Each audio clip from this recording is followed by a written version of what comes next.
So, hello everyone, Saleha, and I'm gonna be starting to post myself reading the book that I'm trying to finish, which as I'm getting older and older, I'm finding it much harder to read books.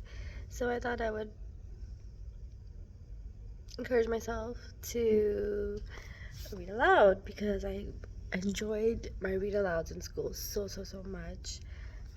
So I'm gonna try doing it. So I'm reading How to Win Friends and Influence People by Carnegie. I got the whole set, and I've been highlighting to try to keep track of my mind and my thoughts, things I want to remember. So I'm gonna grab another highlighter, and I'm gonna highlight as I read. So I'm on chapter 2. I'm listening to the audiobook as well.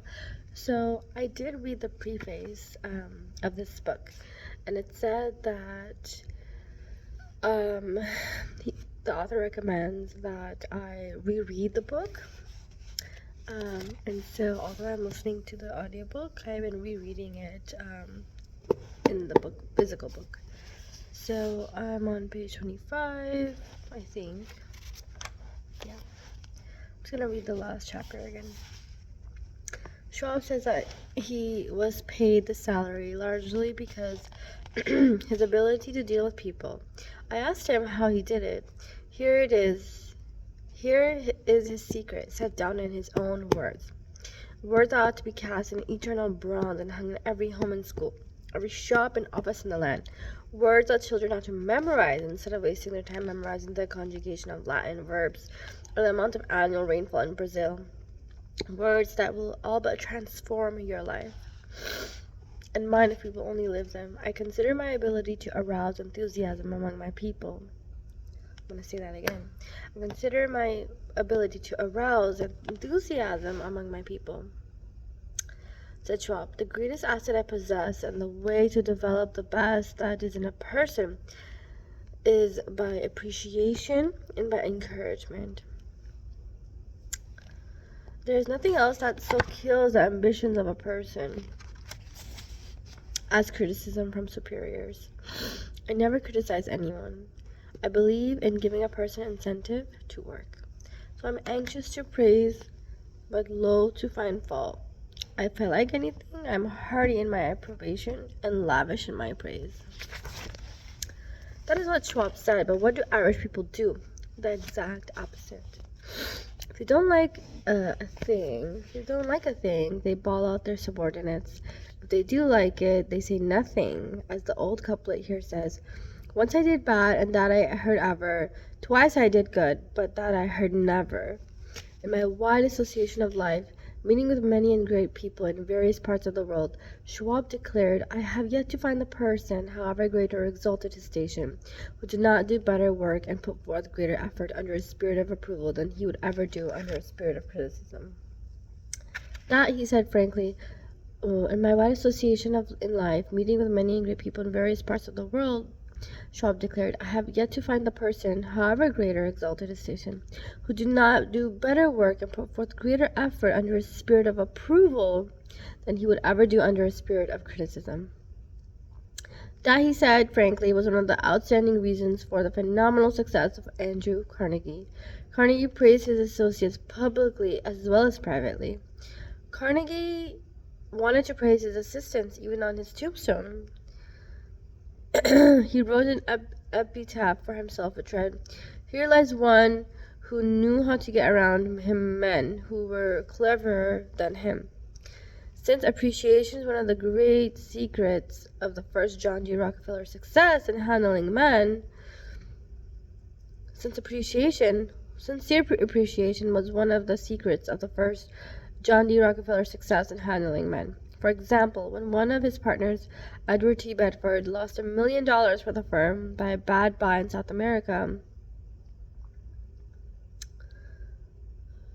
John D. might have criticized Bedford, but he knew Bedford had done his best, and the incident was closed, so Rockefeller found something to praise. He congratulated Bedford because he had been able to save 60% of the money he had invested. That's splendid, Sir Rockefeller. You don't always do as well as that upstairs.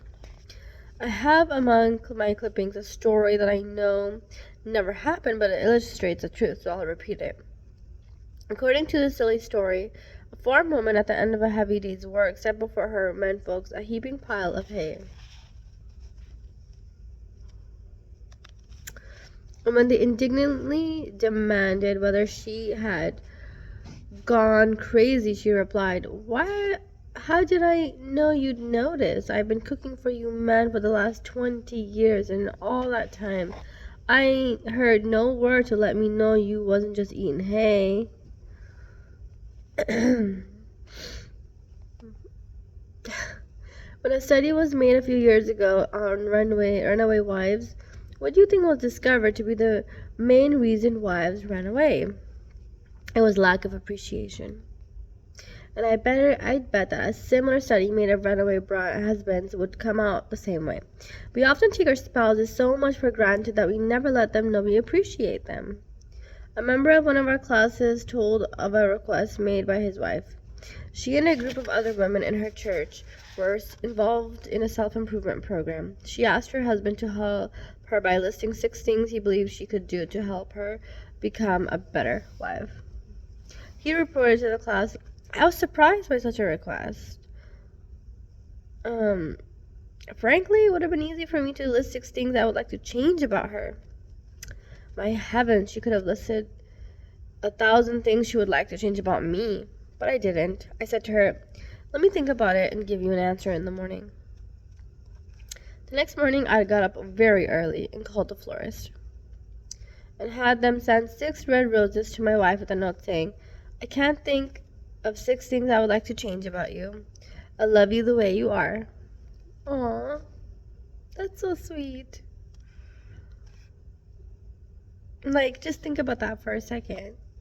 If that was you, whether it's a boyfriend or fiance or husband, new or old, if he was given the opportunity to request something he'd like you to change, we all have flaws. That is undeniably the truth.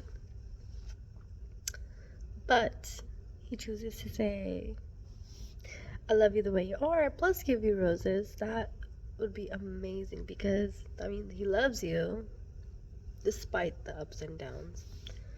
And that's how he chose to marry you.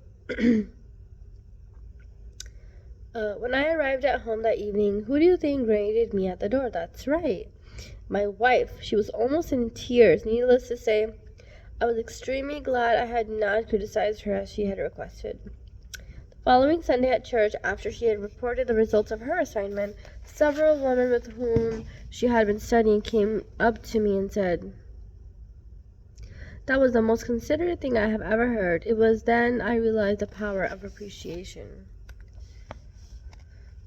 Okay. Florence Ziegfeld, the most spectacular producer who ever dazzled Broadway, gained his reputation by his subtle ability to glorify the American girl. Time after time, he took drab little creatures that no one ever looked at twice. He took the time to drab little creatures that no one ever looked at twice, and transformed them on the stage into glamorous visions of mystery and seduction. So I feel part of my distraction when I'm reading is I think of these things like thoughts, trains of thoughts while I'm reading, and I definitely think about that while I'm reading, especially in my own head. So this is helping. And you notice me pausing and having to go back. That's because a subtle part of what I just read reminded me of something else, and I zoned out, but I was still reading. So I need to kind of use my visual part of my brain, because visual part of your brain is so powerful, and it's related to trauma. I learned that recently on the Ed Milet show. And that's what I used to do when I would read. I would like visualize this whole scene in front of me, and it would help me stay hooked, because like when you're watching a TV show, think about how your eyes are glued to the TV, because you're so focused on what's going on, each thing in the in your vision. So I need to think about a drab little girl, just ugly duckling, plain Jane. Transform them on the stage into glamorous visions of mystery and seduction. Knowing the value of appreciation and confidence, he made women feel beautiful by the sheer power of his gallantry and consideration. He was practical. He raised the salary of chorus girls from $30 a week to as high as $175. And he was also chivalrous. On opening night at the Follies, he sent telegrams to the stars in the cast, and he deluged every chorus girl in the show with American Beauty roses. I once succumbed to the fad of fasting and went for 6 days and nights without eating. It wasn't difficult. I was less hungry at the end of the 6th day than I was at the end of the 2nd. Yet I know, as you know, people would think they had committed a crime if they let their families or employees go for 6 days without food.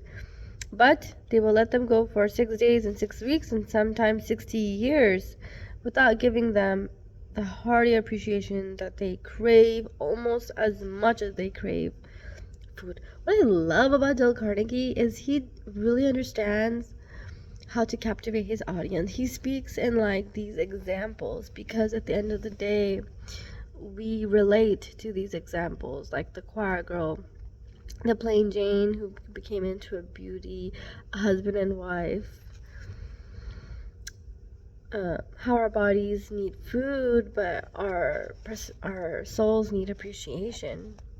When Alfred Lent, one of the great actors of his time, played the leading role in Reunion in Vienna, he said, "There is nothing I need so much as nourishment for my self-esteem. There is nothing I need so much as nourishment for my self-esteem." We nourish the bodies of our dear children, friends, and employees, but how seldom do we nourish our self-esteem? We provide them with roast beef and potatoes to build energy, but we neglect to give kind words of appreciation that would sing in their memories for years like the music of the morning stars. So, my family is a Desi traditional household, and I find that I didn't grow up hearing praise too much. A genuine praise, just like, "Oh, good job." That's pretty much it. No genuine like praise, like, "Hey, I'm so proud of you. We did our best, and this is amazing work. Just, good job." You know. So I think a lot of people are like that. Whether it's traditional families like mine or, oh, I forgot to wear my watch. American. So I think it's important to read about this because people who understand this or have been through this, or even if they haven't, they observed human psychology enough to understand this is what people crave and make them successful and drawn to you. Paul Harvey, in one of his radio broadcasts, The Rest of the Story, told how showing sincere appreciation can change a person's life. He reported that years ago a teacher in Detroit asked Stevie Morris to help her find a mouse that was lost in the classroom. You see, she appreciated the fact that nature had given Stevie something no one else in the room had. Nature had given Stevie a remarkable pair of ears to compensate for his blind eyes, but this was really the first time Stevie had been shown appreciation for those talented ears. Now, years later, he says that this act of appreciation was the beginning of a new life. You see, from that time on, he developed his gift of hearing and went on to become, under the stage name of Stevie Wonder, one of the great pop singers and songwriters of the 70s. Some readers are saying right now, as they read these lines, "Oh, pooey, flattery, bear oil. I've tried that stuff. It doesn't work, not with a ton of intelligent people." Of course, flattery seldom works with discerning people. It is shallow, selfish, and insincere. It ought to fail, and it usually does. True, some people are so hungry, so thirsty for appreciation that they will swallow anything, just as a starving man will eat grass and fishworms. Even Queen Victoria was susceptible to flattery. Prime Minister Benjamin Disraeli confessed that he put it on thick in dealing with the Queen. To use his exact words, he said, he spread it on with a trowel. That's like a shovel. But Disraeli was one of the most polished, deft, and adroit men who ever ruled the far-flung British Empire. He was a genius in his line. What worked for him wouldn't necessarily work for you and me. In the long run, Valerie will do you more harm than good. Flattery is counterfeit, fake. And like counterfeit money, it will eventually get you into trouble if you pass it to someone else.